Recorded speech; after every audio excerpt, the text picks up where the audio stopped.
Hey everyone, it's Chad here, coming to you live. There's some really disturbing news coming out of Ottawa to start the week with the issue surrounding SNC-Lavalin. I don't know if any of you have heard of it, but I wanted to shed some light on what's going on here. So recently, the former Attorney General, Jody Wilson-Raybould, was shuffled out of her position as the Attorney General and was replaced by the now Minister of Justice and Attorney General of Canada, David Lametti. And what's come to light now is that allegedly the Prime Minister's office there are allegations that the Prime Minister's office was pressuring Ms. Wilson-Raybould to enter into what's called a deferred prosecution agreement with SNC-Lavalin on some very serious corruption charges. So it's now come to light that having met this pressure, Jody Wilson-Raybould came back to the Prime Minister's office and said that she would not.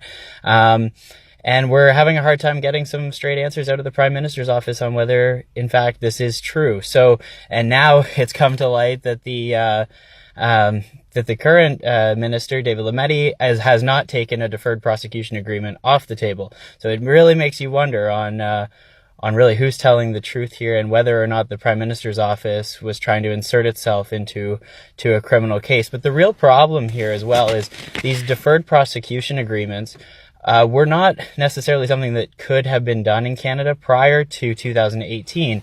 And what happened in 2018 was in the middle on page 527 of a 556-page omnibus budget bill, the Prime Minister's office and his government snuck this provision in there and then actively attempted to negotiate such a deal with SNC-Lavalin. So some really, really disturbing issues coming out of Ottawa to start the week. The Conservative Party has called on the Prime Minister's office to allow the Standing Committee on Justice to review this matter and call witnesses, call anyone involved in the potential pressure here to appear before the committee, and that absolutely should happen.